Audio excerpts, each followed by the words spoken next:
3 weeks after my hip surgery, still moving around my own kitchen on a cane, I sat at the table my late husband built with his own 2 hands and watched my granddaughter's husband slide a folder of loan paperwork across it toward me, like he was doing me a favor.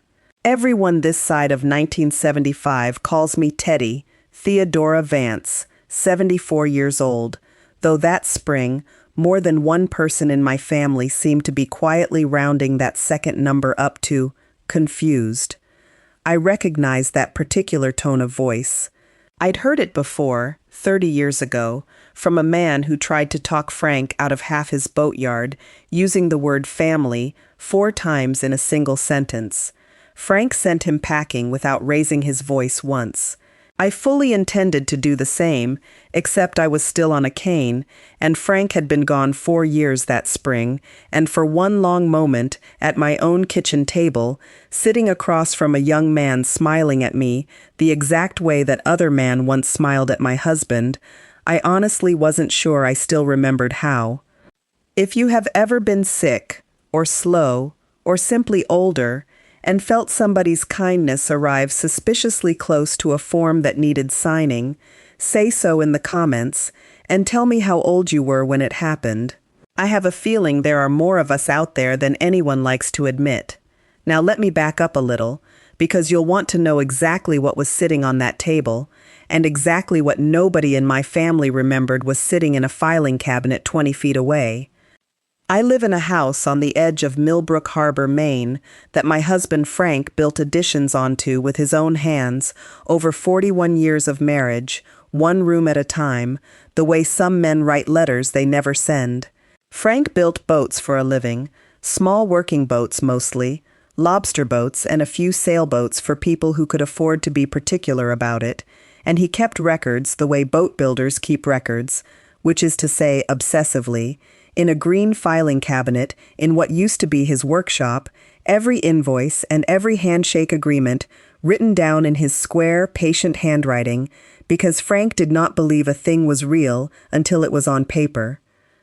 The kitchen table itself was the first thing he ever built me, the same year we married, out of a red oak that came down in a storm 2 properties over, and he re-leveled its legs by hand every few years, right up until the year he couldn't anymore. I have eaten approximately 16,000 breakfasts at that table. I did not expect the 16,001st to involve a loan officer's signature line. He's been gone 4 years now.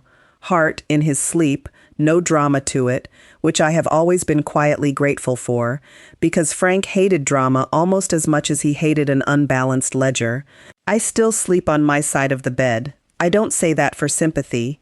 I say it because you should understand that by the time this story starts, I had already learned how to be alone in that house, and I was not, whatever anyone in my family assumed that spring, confused about it.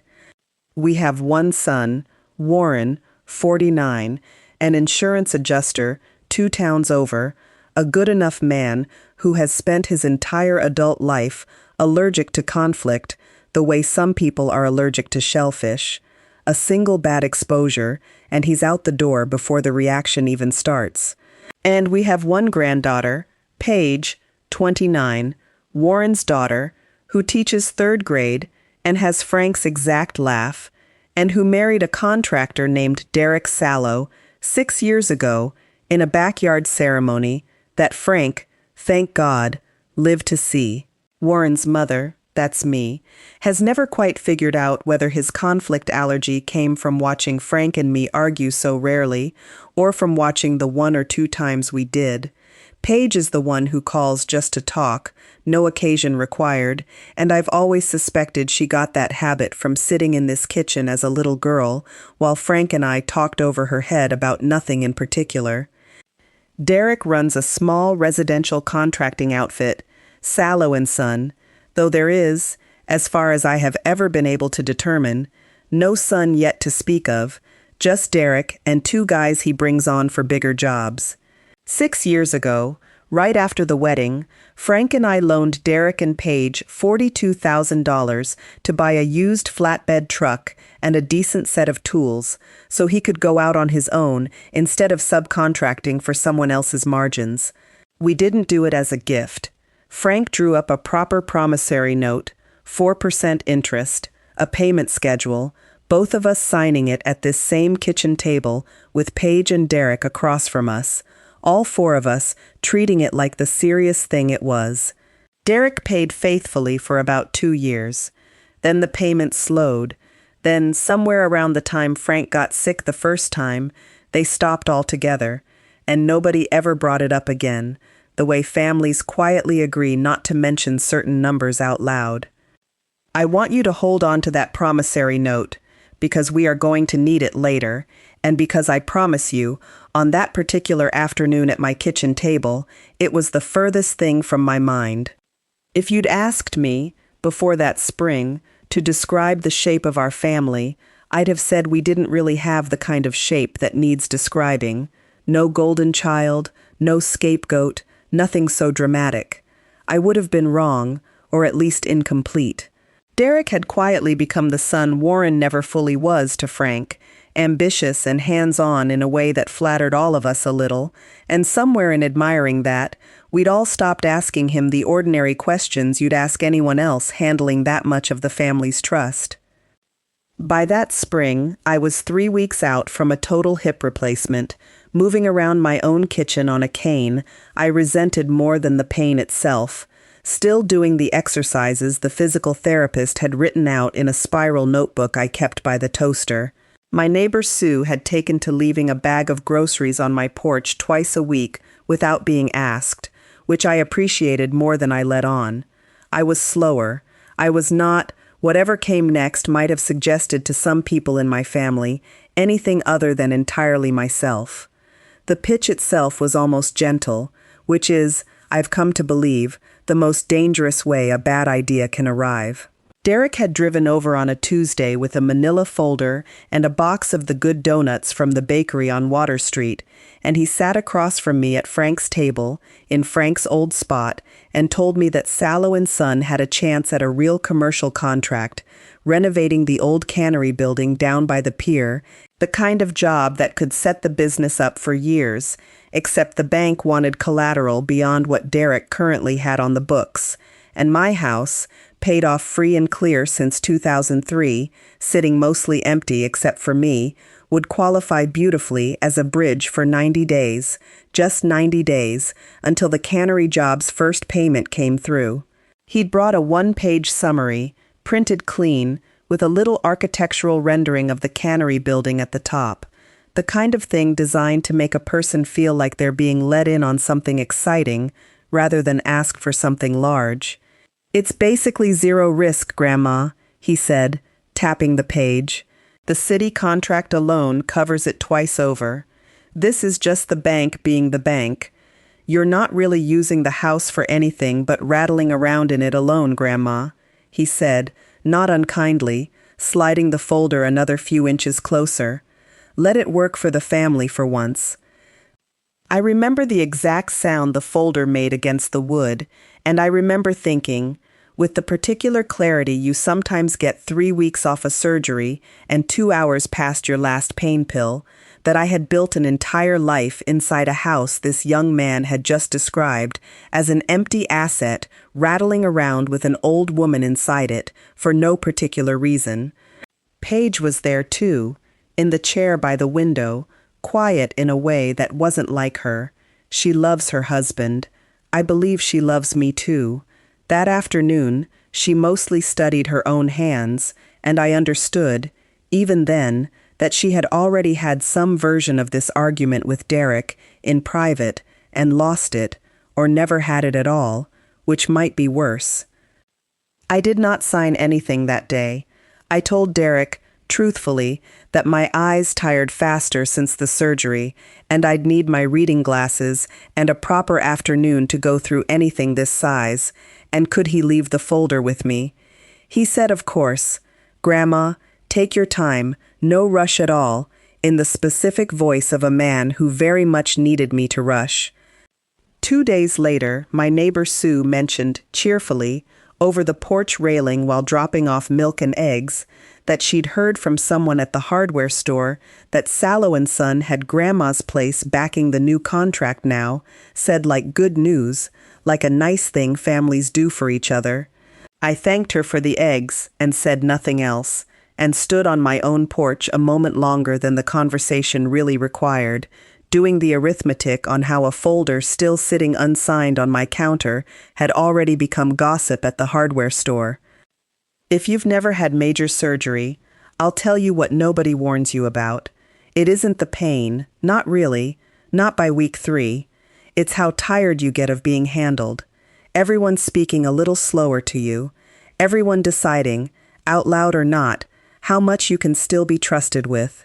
I had spent 74 years being a reasonably sharp woman, and in the space of one operation, I had become, to some of my own family, a folder that needed careful handling and a signature at the bottom. I left the paperwork on the counter for 4 days. I told myself I was tired. Some of that was true. On the 5th day, my telephone rang, a Coastal Union Bank number I didn't recognize, and a pleasant young woman introduced herself as calling to verify some information on a loan application currently in process. She asked to confirm my identity, then asked whether I could verify a signature dated the previous week, authorizing my property as collateral on a commercial line of credit for Sallow and Son Contracting. I told her I hadn't signed anything. I told her the folder was still sitting on my kitchen counter, exactly where I'd left it 4 days earlier, unopened past the first page. There was a pause on her end, the particular pause of someone reading a screen that doesn't match what a person just told her. She said she'd need to flag the file for review and that someone from the bank's business lending office would likely be in touch. I thanked her, hung up the phone, and stood very still in my own kitchen for longer than the moment probably called for. I had not touched a pen. I called Paige that evening, gently, because gentle is the only volume I know how to start at. I told her about the phone call.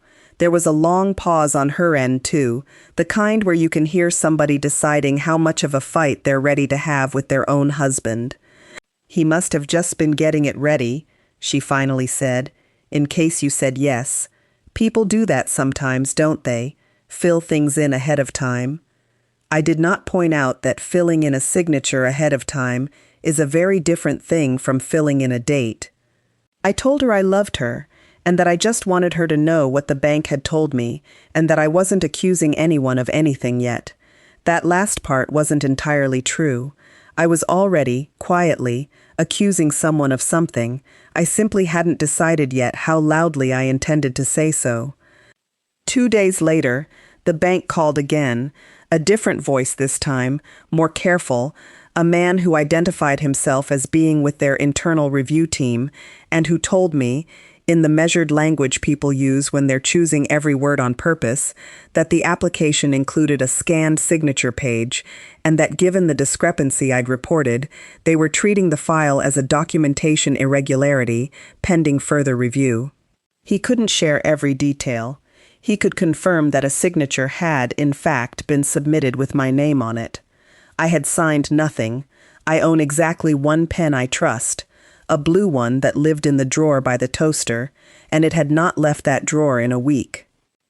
My old friend Ione Petrakis has known me since we were both new mothers, pushing strollers past each other on Water Street 40-some years ago, and she spent the last 19 years of her career as a compliance officer at a regional bank 2 hours south of here, the kind of job where you learn to read a loan file the way a surgeon reads an X-ray. She came by that Thursday with a casserole dish she absolutely did not need to bring, sat me down at the table, and made me tell her the whole thing from the beginning, folder and phone calls and all. Ione's casseroles are, by long-standing agreement between us, never really about the food. She's brought one to every crisis I've had since 1986, including, memorably, the week I got my driver's license renewed with a truly unfortunate photo, but I stopped arguing with the ritual of it a long time ago.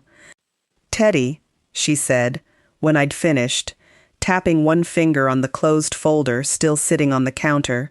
Did you ever actually sign anything? Any of it? I told her no, not once. Then here is what I need you to understand, she said, in the same patient voice I imagined she used explaining overdraft policy to nervous customers for 2 decades. Somebody used something, an old signature card, a scan from another document. I don't know what yet. But whatever they used, you didn't authorize it, and that is not a family disagreement, Teddy. That's a documentation problem the bank is required to take seriously, whether anybody in your family wants them to or not. She told me exactly what to do, and it was, on the whole, remarkably unglamorous advice. Don't confront anyone yet. Don't accuse. Let the bank's own fraud process run its course, because it's built for precisely this, and it doesn't need my help or my anger to function correctly. Just answer their questions accurately, every time, and otherwise, be boring. Being boring, it turns out, was the single most powerful thing I could have chosen to be. I called Warren before I called Ione, if I'm honest, because some old instinct in me still reaches for my son before it reaches for anyone else, even when experience has taught me better. I told him, carefully, about the 2 phone calls and asked whether he'd heard anything from Derek about the cannery financing. Warren went quiet in that particular way of his, and then said he was sure it was probably just a mix-up at the bank's end, and that he really didn't want to get in the middle of whatever this was between me and Paige's husband. I told him I wasn't asking him to get in the middle. I was asking him to listen. He said he had a call coming in on the other line, which, knowing my son, may even have been true.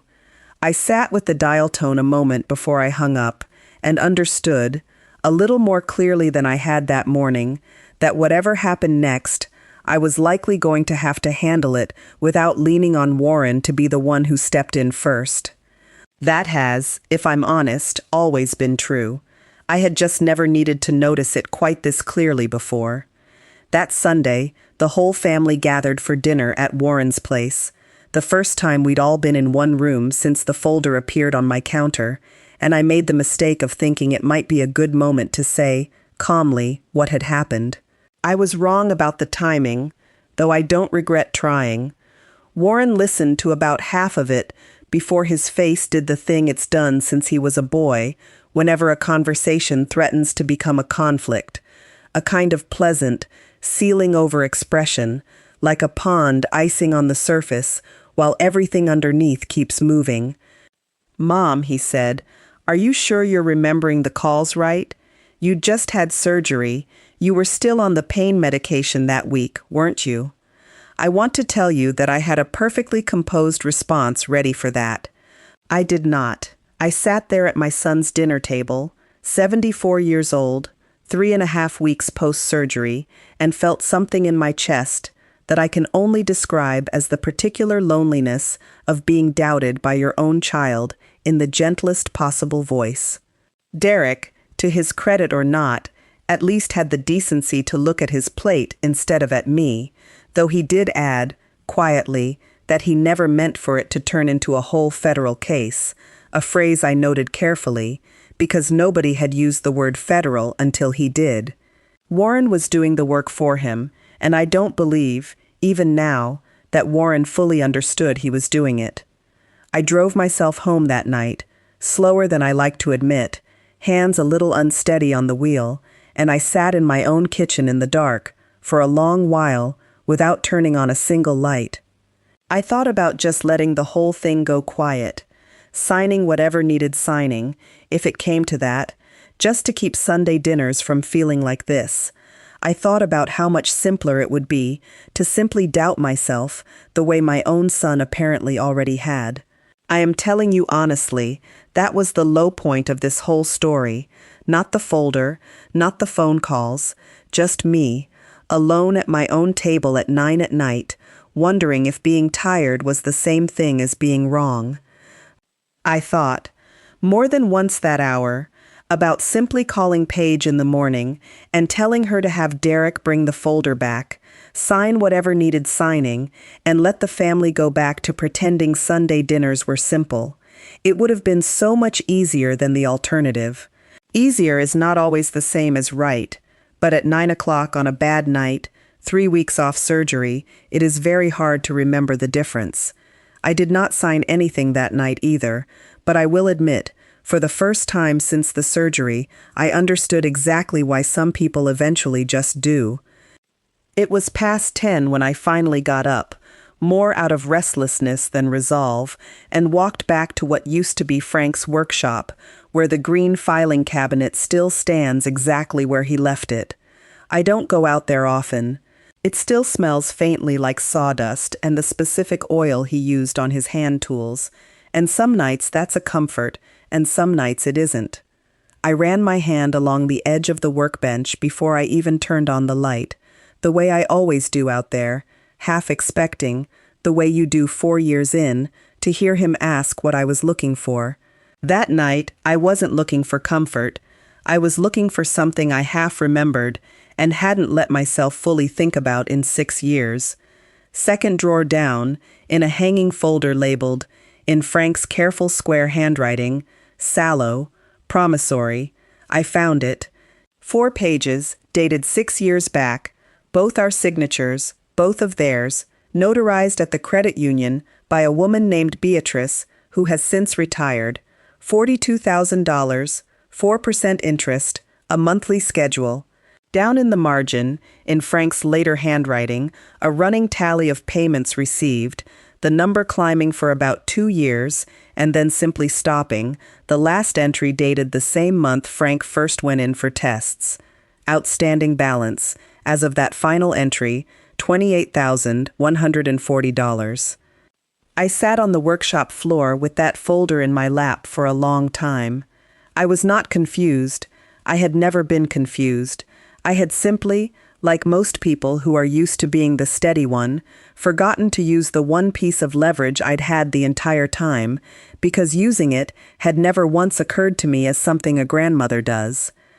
My decision that night on the workshop floor didn't arrive with any fanfare. If anything, it felt closer to relief, the specific relief of finally remembering where I'd left something important. A little embarrassed it had taken me this long to go looking for it. The next morning, I called the bank's business lending line directly and asked for the fraud and documentation review department by name, which Ione had written down for me the night before on the back of a grocery receipt. I formally disputed the signature on record, in writing, as instructed, and I asked, in plain language, that no further action be taken on any application using my property until the matter was fully resolved through their process. The young man on the phone, a Mr. Gil Anders, was courteous and thorough and asked me a series of questions I answered accurately and without embellishment. I did not mention Derek's name once. I let the paperwork speak. Then, separately, I did one more thing. I made a photocopy of the promissory note, highlighted the outstanding balance in yellow, the way Frank always highlighted numbers he wanted a person to actually see instead of skim past, and I mailed it to Derek and Paige's house with a short note in my own handwriting. It said only this: I believe this is still owed. I'd like to talk about it whenever you're ready. No threat in it, no ultimatum, just paper, meeting paper, the way Frank would have done it. I hadn't called to fight anyone. I'd called to be boring, exactly the way Ione told me to be, and it turns out boring, done thoroughly enough, is its own kind of weapon. Almost nobody sees it coming, because it doesn't look like one on the way in. The bank's fraud department moved faster than any of us expected. Within the week, Gil Anders called to confirm that the loan application had been formally suspended pending investigation, and that, given the flagged signature, the file had been referred internally for further handling separate from my involvement entirely. I was, from that point forward, simply a witness to my own paperwork, which suited me fine. Derek showed up at my door 4 days after the letter arrived, Alone this time, without Paige, without donuts, his truck parked crooked in a way Frank would have quietly judged him for. I let him in. I made tea, because that's what you do, even for people who have disappointed you, maybe especially for them. He was agitated in the particular way of a man who has spent several days rehearsing a version of events that sounds better in his head than it's about to sound out loud. He told me, sitting at Frank's table with his hands wrapped too tight around the mug, that he'd used an old signature off a birthday card I'd sent him years ago, scanned and resized, as what he called a placeholder, fully intending, he said, to have me sign the real thing properly once the cannery contract came through and there was less pressure on everyone. It was going to be fine, he said, more than once, the way people repeat a sentence hoping repetition will finish the job, persuasion didn't. It was always going to be fine before you'd even notice. I asked him whether he would have told me at all, if the bank hadn't called first. He didn't answer that one. Some silences are their own confession. He said it like a man describing a shortcut, not a theft.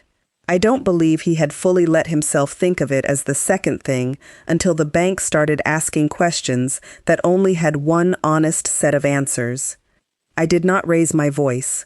I have never once in my life solved anything by raising my voice at my own kitchen table.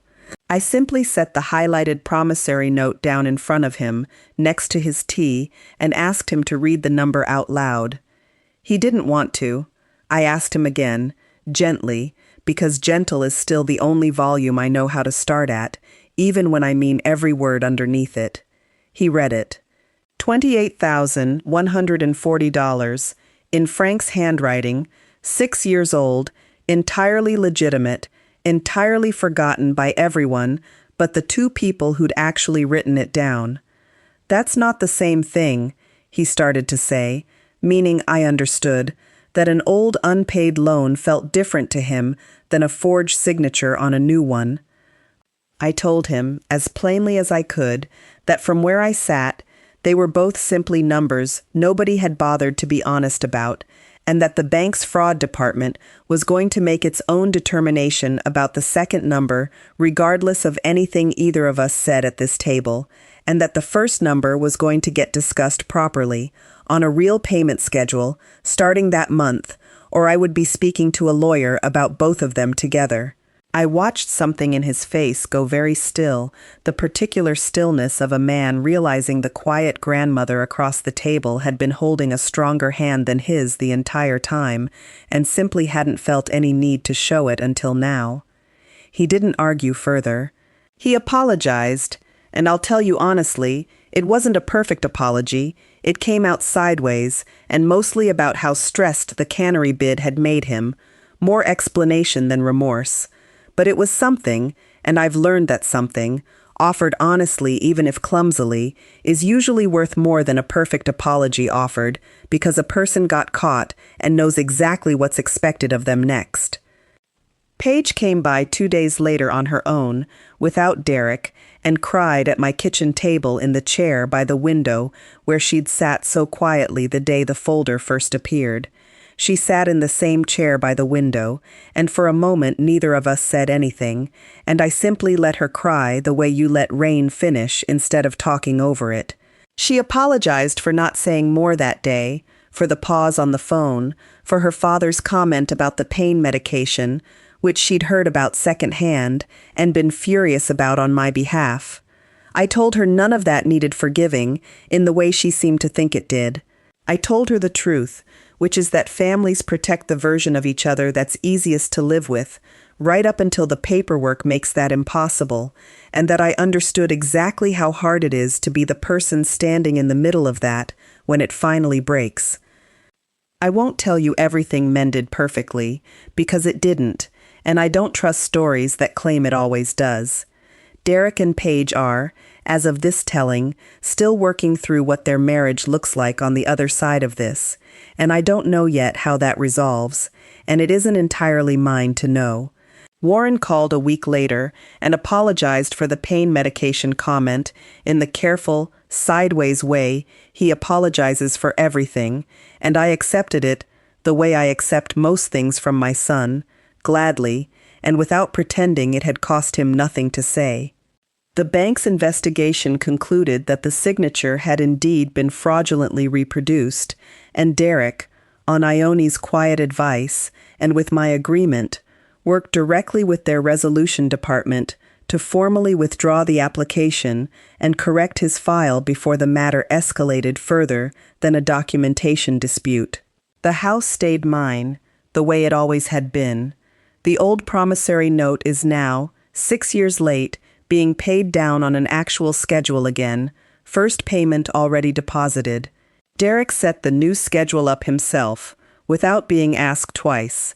$215 a month, the same steady number Frank had originally written into the note 6 years earlier, as if the ledger itself had simply been waiting, patiently, for everyone to remember it was there. That night, folder finally off my kitchen table for good, I slept clean through until morning for the first time since the surgery. I used to think that being taken care of and being taken seriously were the same thing. They are not. I let that confusion sit in my kitchen for 3 weeks before one folder finally forced the two apart where I could see them clearly. Somewhere in the space of one surgery and one folder, my own family nearly let the first one quietly replace the second, and I don't believe any of them, even Derek, fully understood they were doing it until the paperwork made the difference impossible to ignore. So let me say this plainly, in case you're the one sitting at your own kitchen table tonight, cane within reach, being handled a little too gently by people who love you. Your age is not the same as your judgment leaving the room. Your kindness is not a signature waiting to be found somewhere convenient. And being tired, or slow to answer the phone some weeks, was never proof that you'd stopped being right about your own life, and the people who love you are still allowed to be wrong about how much you can carry. I didn't ruin my granddaughter's marriage that week, and I didn't set out to. I only stopped letting anyone, out of impatience or love or plain financial need, treat my quiet as the same thing as my consent. What Derek builds from here, honestly, on an actual payment schedule and an actual honest word, is still entirely up to him. Tell me honestly, in the comments, if your own family brought you paperwork to sign during the one season you were too tired to argue, would you have found your own folder in the drawer the way I did, or would you have signed just to keep the peace at the table? Not because I doubt what I did, because I know exactly how easy the other choice would have been. I still think about how close that Tuesday came to going the other way, and I'd like to know where you land. If any part of this hit close to home, that feeling is allowed to sit with you a while before you close this out. This story is fiction, written more for reflection than anything else, but I think the lesson holds up regardless. Being underestimated is not the same as being wrong, and the paperwork, when you finally go looking for it, has a way of remembering exactly what everyone else conveniently forgot.